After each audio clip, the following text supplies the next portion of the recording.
oh, how everything can change in a matter of days. It was all good just a week ago. We beat up on the Chicago Sky a few days ago. 35-point victory. Caitlin Clark triple-double. Indiana Fever riding high. Indiana Fever fans riding high. Caitlin Clark supporters riding high. And then, of course, the dweebs do what the dweebs do. They make up nonsense. They make up lies. And the WNBA validate the lies. The WNBA validates the nonsense. The WNBA validates non-truth. No one knows exactly what the lies entail, but it seems like the Fever might be exposing behind-the-scenes conflicts or hidden secrets the league desperately wants to keep quiet. Is this a strategic power move to gain leverage, or are we on the verge of a major scandal that could rock the WNBA to its core? The Indiana Fever are no longer playing nice. They are threatening to boycott the entire WNBA over what they are calling outright lies. These aren't just rumors or gossip, though. They are serious accusations of deception. Unbelievable. Absolutely unbelievable. This dump. This turd of turds known as the WNBA, this damn league can't get the hell out of their own way. They don't get it. They just don't get it. The diva of Dump Divas, Kat Engelbert, she does not understand how fragile this fan base is. And by fragile, I'm referring to their level of loyalty to pretend basketball, which in this case doesn't exist. The WNBA drama is about to get even more messy than your last split, so get ready. The Indiana Fever, led by the unstoppable Caitlin Clark, are rapidly emerging as the league's top attraction. They are the ultimate crowd puller, the team that every sports executive dreams of, and their success is drawing attention to the league as a whole. Ticket prices are skyrocketing, sellout crowds are common, and thousands of new fans are tuning in. With Clark at the forefront, the Fever are bringing the WNBA the intense energy, excitement, and attention it has been craving, making waves both on and off the court, turning heads and redefining the league's future. You would think the number one thing you'd be talking about after that game, after that amazing performance from Caitlin Clark, the triple-double, the amazing passes, the crazy shots, you'd think we would be talking about basketball. The number one thing you think we'd be investigating is how nobody else in the WNBA has ever done anything like Caitlin Clark is doing. We should be investigating the fact that Caitlin Clark's 4 threes in that game were more exciting than, like, if you go to 2022 and check out the top 10 plays of the WNBA season, her 4 threes in that game were more exciting than those 10 plays. Literally. Like, what she does in one game is single-handedly more exciting than anything we've ever seen in the WNBA. That's what we should. It seems as though the league wants to stifle the team's increasing momentum and enthusiasm by unfairly targeting their rising star. And despite the Fever's increasing success, the league and its so-called devoted fans are blaming them, saying they're the problem because Fever fans are showing fervent support or because Caitlin Clark made a tough play on Angel Reese. This is what started all of this. It's a flagrant. And then Chicago will maintain the basketball. Reese misses. Okay, that was it. That noise you heard right there that sounds a little bit like a dolphin was actually a YouTuber called Flight Reacts. A laugh. All right, a laugh. That it's my understanding actually gets played during NBA games too. That's what it's all about because they tried to say that sounded like a monkey. Let's go back in time and pretend that this is a reality program. Angel Reese, who is known for her smirks and side glances, initiates the fight by giving a Fever player a full back of the head nudge, which is a clear indication that I'm here to play rough. Instead of recognizing the play, the league and fans accuse the Fever of being villains who are promoting racist conspiracy theories in the audience.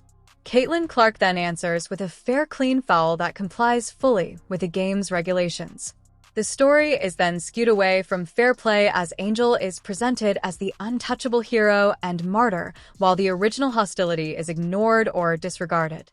national television. It's been the most polarizing conversation in all of sports over the last 24 hours, rather. Angel Reese, many would suggest that she overreacted, but Slick, do you have an issue with Angel Reese's reaction to Caitlin Clark's flagrant foul? Yes, and I have an issue with the way she reacted. I have an issue with the way it's being handled by her, by the Chicago Sky, everybody involved. It seems as though the WNBA has decided that the best way to raise its profile is to sabotage the very team that is keeping the league afloat. Rather than embracing genuine competition and fan support, they seem intent on creating conflict that detracts from the sport's true potential. We want Caitlin to succeed, but not at the expense of Fever fans. In other words, the league wants to grow, but only if it fits with a narrative of victimhood and stage drama. Really thankful. They kept continued to show up for us. And they make a lot of noise. Like, they're into it. They're not just sitting there. Like, they're invested in this basketball. It's great for our league. It's great for every team that gets to come and play here. I think we've had a lot of great battles, and they've helped us win a lot of games on this floor. So, like I said, hopefully we can bring the playoffs back here and give them a taste of it because they deserve it. It's been since 2016. So, it's only going to get better and better from here on out. What's actually going on is racism, or is it rooted in jealousy, a desire for control, and a bitter rivalry fueled by Caitlin Clark's quick ascent to fame? If you want drama, consider this. The same fans who have been accused of racism are the ones who turned out in record numbers to support their team. Since sliced bread, Caitlin Clark has emerged as the most divisive figure in the league, while Angel Reese, whether you like her or not, is viewed as the league's favorite antagonist.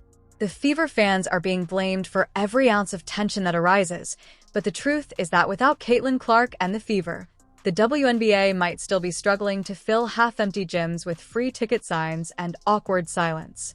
Now, however, the league is thriving, filling arenas and igniting interest, but those who ought to be celebrating are attempting to put an end to the celebration. Let Caitlin shine and the Fever play, and maybe the league will see that while growth might be difficult at times, it's ultimately not a flagrant foul on Caitlin Clark. Listen, I was at the game. If there was somebody being racist or saying shit, obviously boot him, never let him back. I would be stunned beyond belief if that was the case. This crowd, I've sat on the wood for a million games, been in a million environments. The crowd at the Fever game, little girls, families, ladies, nice crowd. You even though it's 100% false, by acknowledging we don't condone hate and not seeing that this was a internet rumor, complete bullshit, you're lending credence to this. There was none of that. It was a great crowd, a positive crowd. Yeah, Angel Reese deserved to get her ass booed when she attacked Caitlin on a normal foul. Other than that, this WNBA drama has more twists than a pretzel factory, so let's take a moment to reveal more. After years of waning like a shaky phone signal, the Indiana Fever are in the forefront of rekindling the league's passion. Caitlin Clark is a rookie star who is exceeding expectations and breaking records at breakneck speed. It's a marketer's dream come true, with fans pouring into game arenas, ticket prices soaring as if driven by rocket science, and item sales reaching all-time highs. The catch is that rather than a collective, yes, let's ride this wave, the Fever and their followers are suddenly portrayed as villains by the league and fans, who claim that they are too loud, too proud, and somehow too much, the kind of too much that jeopardizes the meticulously constructed narrative. Instead of welcoming this spike in interest, the league appears more interested in stifling the very team and players who are bringing fresh vitality and excitement to the sport. The rest of the league wants to say it's like the league's own version of "You Can't Sit With Us," but with basketball jerseys and some dubious officiating about who deserves court time. Fever said they wanted to hone their defensive skills last season. In the offseason, Stephanie White made it a point to drill that idea home. I mean, Caitlin Clark talked about upping her defense, and in the offseason, they picked up a lot of key defenders. They picked up Natasha Howard, who is the 2019 Defensive Player of the Year, and last season, the Connecticut Sun came in first in their defensive rating. So what did the Fever do? They took Stephanie White, they took Keith Porter, they brought in Duana Bonner, and they said, we're doing this. The real reason for all of this chaos, however, is that it all started after that notorious play that sent social media into a frenzy and caused what appeared to be a major PR crisis for the WNBA Angel Reese, who is frequently referred to as the league's drama queen and the epitome of attitude. became involved with Caitlin Clark in a situation that is fairly typical in basketball contact hustle. Let's break it down. Angel Reese shoved a Fever player in a clear aggressive move, a cheap shot if you will, but there was no disciplinary action or headlines criticizing her. However, when Caitlin Clark responded with a strong textbook legal tackle, the story abruptly flipped, and the Fever fans were labeled racists. Perhaps there was some roughhousing, but somehow it should have been a simple in-game altercation turned into a full-blown controversy with accusations of racism, unsportsmanlike behavior, and calls to remove the Fever from the league. It's almost as if someone unintentionally switched the sports channel with a daytime talk show, turning a routine basketball moment into a national soap opera. In reality, it shows how quickly the conversation shifts from basketball to identity politics, overshadowing the game itself.